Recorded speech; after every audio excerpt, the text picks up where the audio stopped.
పేదలు నిరుపేదలు రెక్కాడితే డొక్కాడని వాళ్ళు నెల నెల 2000 పెన్షన్ వస్తే బతికేటువంటి గా పెన్షన్దారులకు డబ్బులు కూడా ఇవ్వలేనటువంటి ప్రభుత్వం నీ ప్రభుత్వం. మార్పు అంటే ఇదేనా? మీరు అన్నారు ఏమని చెప్పిండ్రు? 2000 కాదు, మేము గెలిస్తే డిసెంబర్లోనే 4000 పెన్షన్ ఇస్తామన్నారు. డిసెంబర్ పోయి జనవరి వచ్చే, జనవరి పోయి ఫిబ్రవరి వచ్చే, నీ 4000 పెన్షన్ రాకపోయే. 4000 రాకపోయే, ఉన్న 2000 ఆయన ఇవ్వకపోతుంది. మరి ఏం కావాలి? ఇదేనా మార్పు అంటే? ఉన్న 2000 ఆపుడేనా మార్పు అంటే? ఈ జిల్లాలోనే ఉప ముఖ్యమంత్రి గారు, ఆర్థిక శాఖ మంత్రి బట్టి విక్రమార్క గారు ఉన్నారు. అయ్యా బట్టి గారు, మీరే ఆర్థిక మంత్రి. ఎయిడ్స్ పేషెంట్లు కానీ, వికలాంగులు కానీ, వృద్ధులు కానీ, వితంతువులు కానీ, నిరుపేదలు గా 2000 వస్తే ఇంత మందులో గోళీలో సూదో కొనుక్కుంటారు, బుక్కడి అన్నం తినేటోళ్ళు వాళ్లకు 2000 పెన్షన్ ఇవ్వకపోవడమే మీ ప్రాధాన్యతనా? మీ ప్రభుత్వ ప్రాధాన్యత ఏంది? ఈ రాష్ట్రంలో 44 లక్షల మంది పెన్షన్దారులకు జనవరి నెలలో మీరు ఇప్పటికీ పెన్షన్ రాని పరిస్థితి. కొన్ని జిల్లాల్లో ఇచ్చారు, కొన్ని జిల్లాల్లో ఇవ్వలేదు. ఉదయాన్నే నాకు కొత్తగూడెంలో మా రేగా కాంతారావు గారితో మా స్థానిక నాయకులతో మాట్లాడితే, అన్నా జనవరి పెన్షన్ ఇంకా బల్లేదంటున్నారు. ఇదేనా మీరు? అంటే పెన్షన్ డబ్బులు కూడా ఇవ్వకపోవడమే మార్పా అని నేను అడుగుతా ఉన్నా. మా రామకృష్ణారెడ్డి గారు అన్నారు, ఆనాడు కేసీఆర్ పాలనలో మోటారు కట్టుకొత్తుతే మళ్ళా బాయి దిక్కు మర్ర చూడాల్సిన అవసరం లేదు, ఇవాళ మనిషిని పెడితే తప్ప నీళ్లు వారని పరిస్థితి. గంటకు కరెంటు ట్రిప్ అవుతుంది, రోజుకు 6 సార్లు కరెంటు పోతుంది, 12-14 గంటల కరెంటు రాని పరిస్థితి ఉందని ఇప్పుడే స్వయంగా ఒక రైతుగా ఉన్నటువంటి రామకృష్ణారెడ్డి మన ముందే మాట్లాడింది. అంటే తిరోగమనం 24 గంటల కరెంటు నుంచి 12-14 గంటలు ఇవ్వడం, రోజుకు 6 సార్లు ట్రిప్ అయ్యేటట్టు చేయడమే ఇది మార్పా అని నేను అడుగుతా ఉన్నా. ఈరోజు ఉదయంలో నాకు పాపం రోడ్డు మీద పోతుంటే ఆటో కార్మికులు కలిశారు. చెయ్యి అడ్డం పెట్టి నేను కారు దిగి వాళ్ళని కలిశాను. అన్నా మమ్మల్ని కాపాడండి, 12 మంది ఆటో డ్రైవర్లు ఇప్పటికే ఆత్మహత్య చేసుకున్నారు, మేము ఈఎంఐలు కట్టలేకపోతున్నాం, దయచేసి మా గురించి అసెంబ్లీలో మాట్లాడండి, ఈ ప్రభుత్వాన్ని నిలదీయండి అని చెప్పి ఇవాళ ఆటో డ్రైవర్లు నన్ను భద్రాచలంలో కలిసి విన్నవించుకుంటా ఉన్నారు. అంటే ఏంది ఇవాళ మార్పు అంటే? 6 లక్షల మంది ఆటో డ్రైవర్లను రోడ్డు మీదకి తేవడమే మీరు తెచ్చిన మార్పా అని నేను అడుగుతా ఉన్నా. ఈరోజు నిజంగా మీకు ప్రేమ ఉంటే, చిత్తశుద్ధి ఉంటే ఈ ఆటో డ్రైవర్లకు నెలకు 10,000 రూపాయలు మీరు ఇచ్చి ఆ ఆటో డ్రైవర్లను కాపాడాలని చెప్పి ఈ ప్రభుత్వాన్ని నేను డిమాండ్ చేస్తా ఉన్నా. మార్పు అన్నారు. మార్పు ఏంది? రైతు బంధు ఫిబ్రవరి నెల వచ్చినా రైతు బంధు పడకపోవడం మార్పా? ఎప్పుడన్నా కేసీఆర్ ఉండగా ఫిబ్రవరి దాకా రైతు బంధు పడకుండా ఉన్నాదే? ఇలా ఆనాడు కేసీఆర్ గారు పోడు భూములు ఇచ్చిండు, పోడు భూములకు పట్టాలు ఇచ్చిండు, ఉచిత కరెంట్ ఇచ్చిండు, రైతు బంధు డబ్బులు కూడా టైం మీద ఇచ్చింది ఆనాడు మన కేసీఆర్ గారు. ఇలా మీరు ఇప్పటికీ 2.5-3 ఎకరాల లోపే రైతు బంధు పడ్డది. ఇలా రైతులు ఎదురు చూస్తా ఉన్నారు, నాట్లు అయిపోయినాయి, కలుపులు తీస్తా ఉన్నారు, మందు బస్తాలు కొనుక్కోవాలంటే కూడా ఇలా రైతులకు డబ్బులు లేనటువంటి పరిస్థితి ఉంది. మార్పు అంటే ఫిబ్రవరి నెల వచ్చిన రైతు బంధు వేయకపోవడమే మార్పా అని నేను అడుగుతా ఉన్నా. మార్పు అంటున్నారు. మేము కేంద్ర ప్రభుత్వం ఎంత ఒత్తిడి తెచ్చినా కృష్ణా నది పరివాహక ప్రాంతంలో ఉన్న ప్రాజెక్టులను ఆ రోజు మేము కేంద్రానికి అప్పచెప్పలే. కానీ మీరు నిన్న ఏం చేసిండ్రు?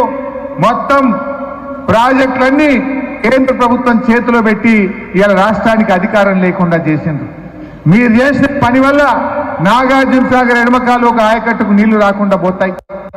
మీరు చేసిన పని వల్ల మహబూబ్ నగర్, నల్లగొండ, ఖమ్మం, హైదరాబాద్కు తాగునీటి అవసరాల్లో ఇబ్బంది వచ్చేటువంటి అవకాశం ఉన్నది. ఇది ఎవరైనా అసలు ఒక ప్రభుత్వం చేసే పనేనా? మీరు ఉన్న ప్రాజెక్టులు ఢిల్లీ చేతిలో పెట్టి ఇవాళ మనం వాళ్ళ చేతుల్లో కీలుబొమ్మలుగా ఈ రాష్ట్రాన్ని మార్చినటువంటి ఘనత ఇవాళ కాంగ్రెస్ పార్టీది. ఇదేనా మార్పు అంటే? ఏం మార్పు తెచ్చింది మీరు? మాటలు ఇలా ఏమంటే వాళ్ళు పునర్నిర్మాణం అంటున్నారు. తెలంగాణ పునర్నిర్మాణం అంటే ఏంది? తిట్ల పురాణమే తెలంగాణ పునర్నిర్మాణమా? తిట్లు తప్ప ఏమైనా చేసిందా? 2 నెలల్లో ఏమున్నా ఎదుటి వారి మీద దాడి చేయడం, తిట్ల పురాణం తప్ప మీరు చేసిన మంచి పని ఏంది అని నేను అడుగుతా ఉన్నా. మీరు ఎన్నికల్లో ఏం హామీ ఇచ్చారు?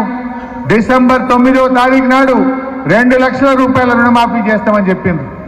డిసెంబర్ 9 పోయి జనవరి 9 వచ్చింది, జనవరి 9 పోయి ఫిబ్రవరి 9 వచ్చింది. ఏకకాలంలో 2 లక్షల రుణమాఫీ ఈ పార్లమెంట్ ఎన్నికల లోపు మీరు చేయాల్సిందే అని చెప్పి కూడా మేము ఈరోజు డిమాండ్ చేస్తా ఉన్నాం. చెయ్యకపోతే రేపు పార్లమెంట్ ఎన్నికల్లో మా రైతులే మీకు తగిన గుణపాఠం చెప్తారు. చెప్పలేదా మీరు? తొందరగా పోయి తెచ్చుకోండి.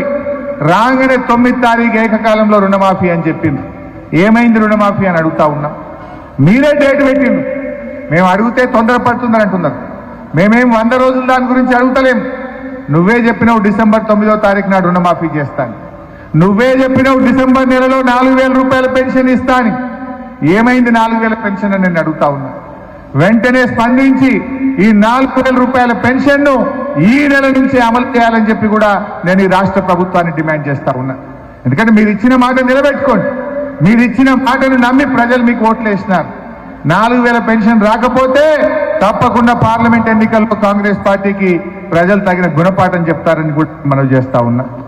అదేవిధంగా మా అక్క చెల్లెలకు నెలకు 2,500 ఇస్తామన్నారు. మరి ఏమైనా 2,500? ఎంతమందికి పడ్డాయి 2,500? రాగానే 2,500 ఇస్తామన్నారు. నేను డిమాండ్ చేస్తా ఉన్నా, ఈ రాష్ట్రంలో 1,52,00,000 మంది మహిళలు ఉన్నారు. 18 ఏళ్ళు నిండిన వాళ్ళు. 18 ఏళ్ళు నిండిన 1,52,00,000 మంది మహిళలకు వెంటనే పార్లమెంట్ ఎన్నికల లోపు 2,500 రూపాయలు ఇవ్వాలని చెప్పి నేను డిమాండ్ చేస్తా ఉన్నా. ఇది చేసి మాట్లాడండి మీరు.